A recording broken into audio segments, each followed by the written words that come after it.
The wind tore across the barren landscape, cutting through the thin layers of my jacket like a knife. Each step I took sank into the frozen ground, and my fingers, numb and stiff, could barely grip the small pack on my back. The emptiness stretched endlessly in every direction. No trees, no landmarks, only the relentless white of snow and ice. I had been walking for hours, maybe days. Time blurred. Hunger gnawed at my stomach, and thirst was a constant ache behind my teeth. I had long since realized that survival here was almost impossible. Every instinct screamed at me to stop, to collapse, to give up. But I could not. Not yet. The wind howled louder, carrying with it the distant cry of some unseen animal. I paused, listening, straining to catch any clue that might guide me to water or shelter. My mind raced, weighing the impossible choices. Move forward and risk exhaustion? Stay and risk freezing? Even in the overwhelming desolation, I reminded myself, small victories mattered. Finding a patch of bare ground, a sheltered crevice, or even spotting a trace of animal tracks could mean the difference between life and death. I adjusted my pack, pushed my hood further down, and took another cautious step into the cold, knowing that every movement counted. The snow crunched beneath my boots as I moved slowly, scanning the landscape for any sign of life or water. My throat was dry and my lips were cracked, but I forced myself to focus. I remembered an old rule. Where animals move, water is not far. A few broken tracks in the snow caught my eye, small, barely visible paw prints leading toward a distant ridge. I followed them cautiously, each step heavier than the last. The cold bit at my exposed skin, and my stomach growled with hunger. I imagined a simple meal, even a frozen berry, and it felt like a luxury from another world. The ridge turned out to be more treacherous than I anticipated. Wind whipped from every direction, and snowdrifts hidden under ice threatened to collapse under my weight. I slipped once, scraping my hands, and felt a surge of panic. For a moment I considered turning back, letting the world claim me. But the thought of dying here alone was unbearable. I found a small depression in the rocks where the wind had lessened. It wasn't much, but it offered some shelter. Crawling inside, I allowed myself a few minutes to catch my breath. I dug through my pack and found a piece of stale bread, a meager reward, but enough to remind me that survival was still possible. Even in that tiny victory, I felt a spark of determination. If I could find water, even a little, I could keep moving. The ridge was just the beginning. The real challenge lay ahead. The next morning, the sky was a pale, icy gray. My breath formed clouds that vanished almost instantly in the biting wind. I knew I needed water, and the thought of another day without it made my mouth feel like sandpaper. Following the animal tracks, I descended toward a shallow valley, hoping for a sign of moisture. After hours of trudging through snow and broken ice, I spotted a thin line of dark against the white, a narrow stream, partially frozen. Relief surged through me, but it was tempered by caution. The ice looked thin, and one wrong step could send me plunging into freezing water. I carefully tested the edge with my boot and lowered my hands to break the ice. Water seeped through the cracks, cold as liquid metal. I cupped it in my hands and drank slowly, savoring every drop. The chill shot through my chest, but the thirst eased, and for a fleeting moment, hope returned. Yet survival wasn't just about the body. The solitude gnawed at my mind. Thoughts of failure and despair whispered, tempting me to give up. I shook my head, forcing myself to focus on the small, tangible victories. I had water. I had shelter. I could keep moving. As the day wore on, I rationed my remaining bread and examined the valley for signs of animals or edible plants. The wind picked up again, rattling loose stones, and I realized how fragile my position was. Each small success was temporary, each mistake could be fatal.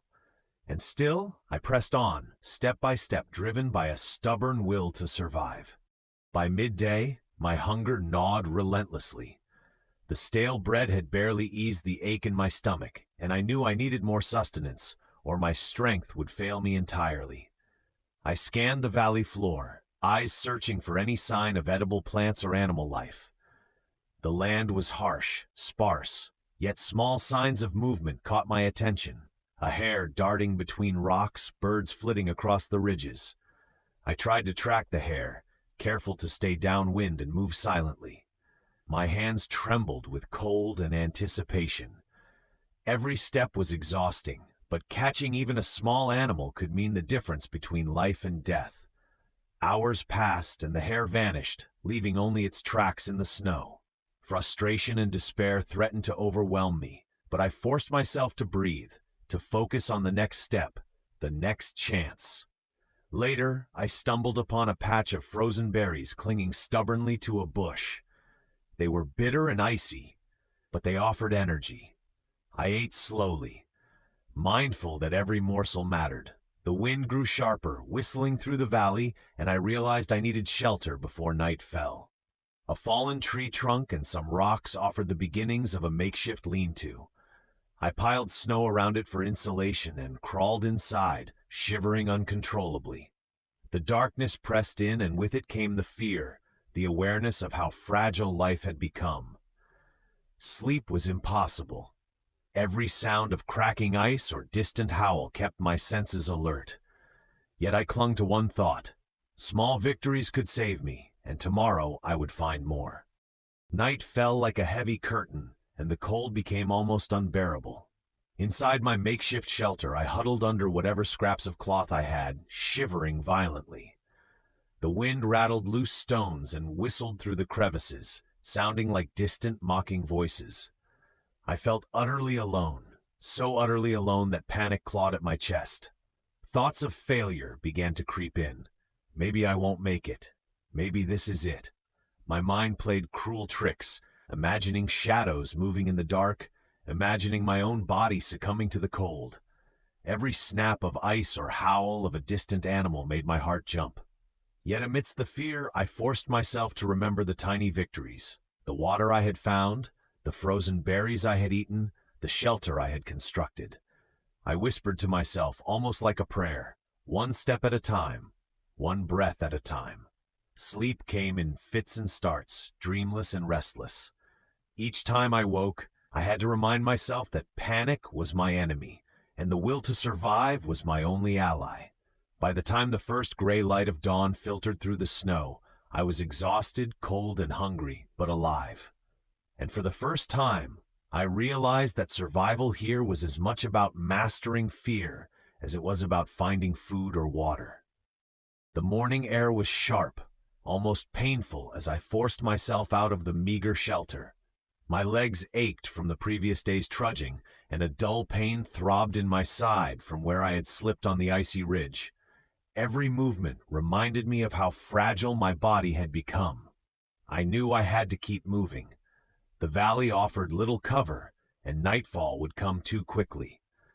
Step by step, I climbed a narrow slope, testing each footing before committing my weight. Loose rocks shifted under me, and a misstep sent a sharp jolt through my ankle. I bit back a cry, adjusting my pack and forcing myself onward. As I neared a small plateau, I spotted a cluster of rocks that could serve as a safer shelter. But reaching it meant crossing a stretch of thin ice over a partially frozen creek. My pulse quickened. One wrong move could plunge me into freezing water. I took a deep breath, measured each step, and edged across, feeling the ice flex beneath my boots. The fear was intense, but so was my determination. At last, I reached the rocks. I arranged a makeshift windbreak and dug a shallow depression for myself, hoping it would shield me from the worst of the wind. My hands were raw and bleeding, my body trembling from exhaustion, but I felt a grim sense of accomplishment. I had made it through a dangerous crossing and claimed a safer spot for the night. Even small victories carried enormous weight here. Survival demanded both physical resilience and careful calculation. Mistakes were not an option. As dusk approached, a low growl carried on the wind. My stomach dropped and my heart pounded in my chest. Somewhere nearby, a predator was moving, its presence undeniable in the eerie silence that followed. I froze, straining to see through the dim light. Shadows shifted among the rocks, and I knew that any wrong movement could draw attention. The animal, a large wolf, emerged from the ridge, its eyes glinting in the fading light. I held my breath, making myself as small and unthreatening as possible. The wolf sniffed the air, its gaze scanning the plateau. I had no weapon, no real defense, only the fragile shelter I had constructed and my wits. For what felt like an eternity, we observed each other. Every muscle in my body was taut with fear. The wolf's growl grew deeper, a warning I could not ignore. Slowly, I retreated toward the back of my rock formation, careful not to make a sound. It circled then, after a tense pause, it turned and vanished into the darkness. I sank to the ground, my body trembling uncontrollably. The adrenaline faded, leaving exhaustion and relief in its wake. The encounter reminded me that the wilderness did not tolerate mistakes. Every decision, every movement mattered. That night, I barely slept. Every sound, the wind, the cracking ice, distant howls kept me alert. Fear had become a constant companion, but so had determination. I realized that survival was not just a physical struggle, but a mental one, where every small victory against fear was as vital as finding water or food. Morning brought a muted gray light that softened the harshness of the rocks and snow. My body ached, but the previous night's encounter had sharpened my instincts. I knew I could not remain idle. I needed to find food and water if I hoped to survive another day. I followed faint animal tracks leading toward a distant thicket of scraggly bushes. Hidden among the twisted branches, I found more frozen berries. They were small, sour, and covered in frost, but I ate slowly, savoring each one. My stomach growled less violently with every bite. Nearby, a small trickle of water emerged from under a rock ledge, a tiny spring that had escaped freezing thanks to underground currents. I knelt and cupped the icy water, drinking carefully. It was barely enough to quench my thirst, but it gave me hope. I realized that in this environment, survival depended on noticing the smallest signs of life and acting decisively. Encouraged, I began to scout for additional resources. I found a few dry twigs and branches that could improve my shelter, and a shallow depression under a rocky overhang that offered better protection from the wind. Each discovery, each small gain, strengthened my resolve. By midday, I felt a renewed sense of purpose. Though the wilderness was merciless, it also offered subtle rewards to those who observed and adapted. Survival was no longer just a desperate struggle. It was a test of attention, patience, and endurance. By late afternoon, dark clouds gathered on the horizon.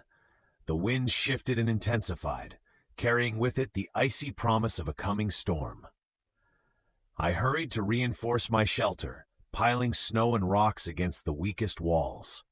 My hands were raw, my fingers numb, but I knew that without protection, the blizzard could be deadly.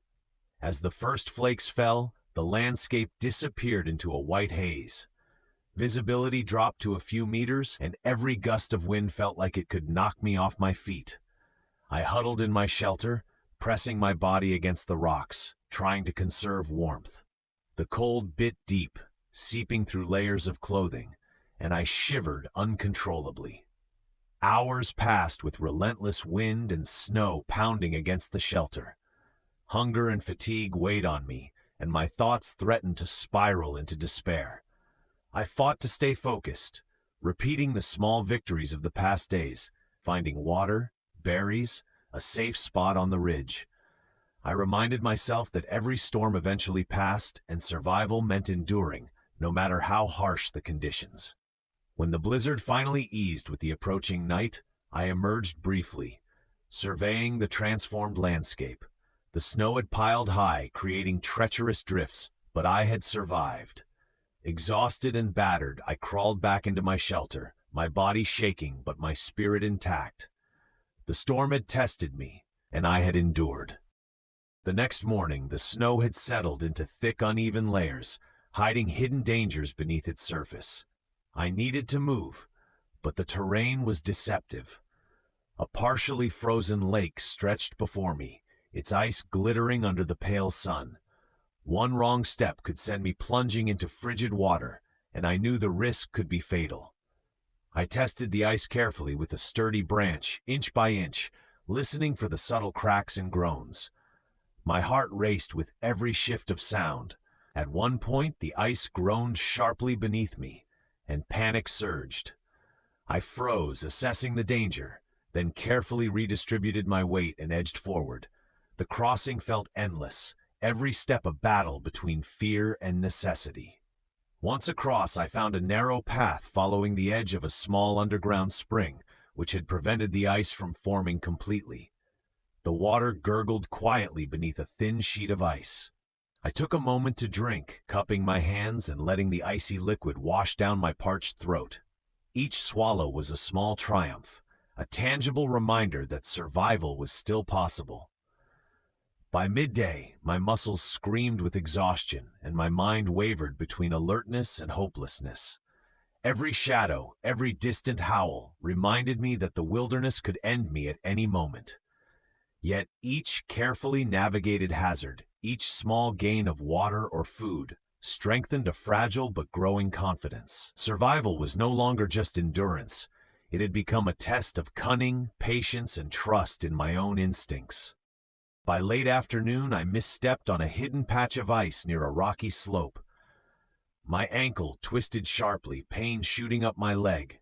I fell, scraping my palms and knees, and for a moment the world seemed to tilt. Every muscle ached, and I felt a wave of panic. Mobility was crucial here, and now one misstep could cost me dearly. I forced myself to sit up and assess the damage. The ankle was swollen and bruised, but not broken, just enough to slow me. I wrapped it with strips torn from my jacket, careful to maintain some circulation. Each movement was agonizing, but the thought of staying immobile in the freezing wilderness was far worse. Alone, I faced another enemy: despair. The isolation pressed down on me, a heavy weight against my chest.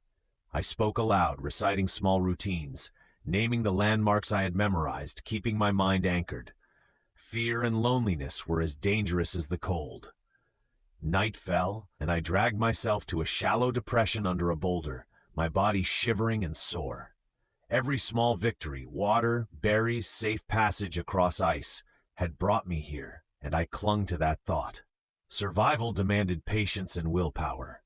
The night was long, but eventually exhaustion claimed me, and sleep came in short, uneasy fits. The following day I moved slowly, testing my swollen ankle with each cautious step. Pain was a constant companion, but necessity outweighed comfort. I began to observe more carefully, the way shadows hinted at hidden rocks, how the wind revealed paths of least resistance, and how birds' movements often led to water or shelter.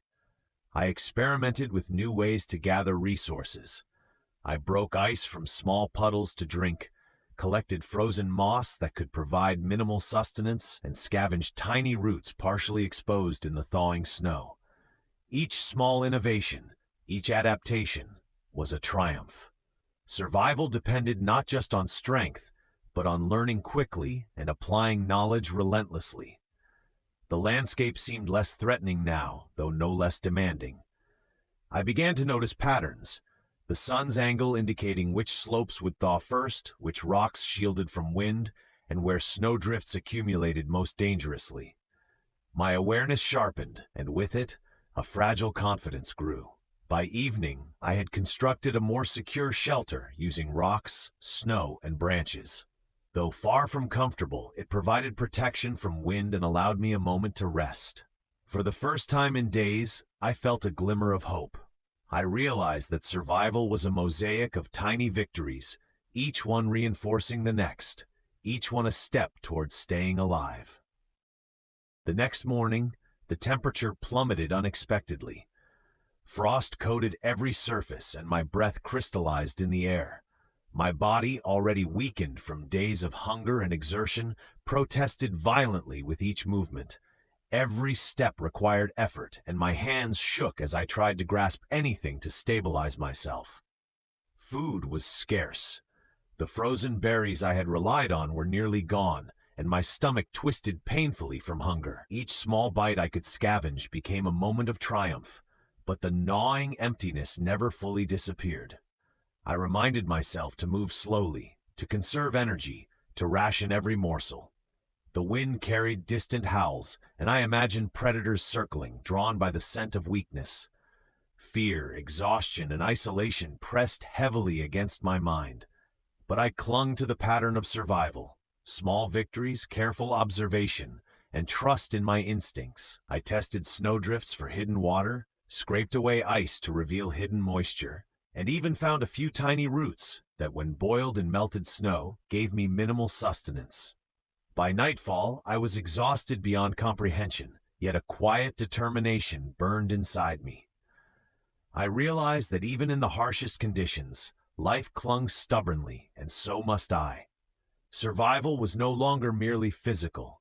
It had become a mental and emotional struggle, one where resilience and willpower mattered more than brute strength.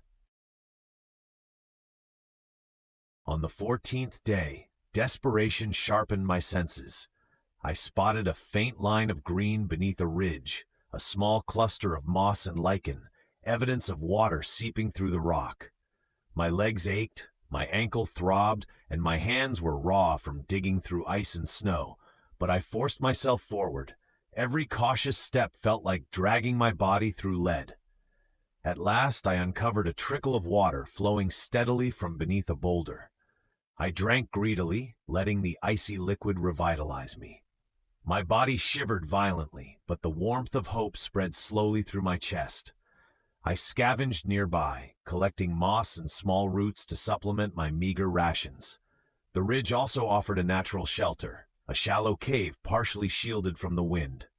Crawling inside, I rearranged stones and snow to block drafts. For the first time in days, I felt a measure of safety. The stormy winds outside could howl, but inside, I could rest. That night, I reflected on how far I had come. Every struggle, every small victory, finding water, food, shelter, and surviving encounters with wildlife had brought me here. I had endured hunger, cold, pain, and fear. Against impossible odds, I had survived. The morning light revealed a transformed landscape. Snow sparkled like diamonds, and the wind, though still biting, had softened its relentless edge. With renewed strength from the water and shelter I had found, I began my cautious descent from the ridge, following the faint tracks of animals that might lead to safety. Hours passed. My body ached, but my mind remained sharp. Each step was measured, each movement deliberate. And then, in the distance, I saw it, a faint plume of smoke rising above the horizon. My heart leapt. Civilization, human presence, hope. I pressed on, ignoring fatigue and pain. The smoke led me to a small settlement where people emerged, startled to see a gaunt, frozen figure approaching. They wrapped me in blankets, offered food and water, and for the first time in weeks I felt warmth not just in my body but in my soul. As I sat recovering, I realized the truth. Survival had been a mosaic of countless small victories, each one forged in fear, pain, and determination. I had endured freezing winds, hunger, injury, and isolation, but I had listened to the signs of nature, trusted my instincts, and never surrendered. Against all odds, I had survived.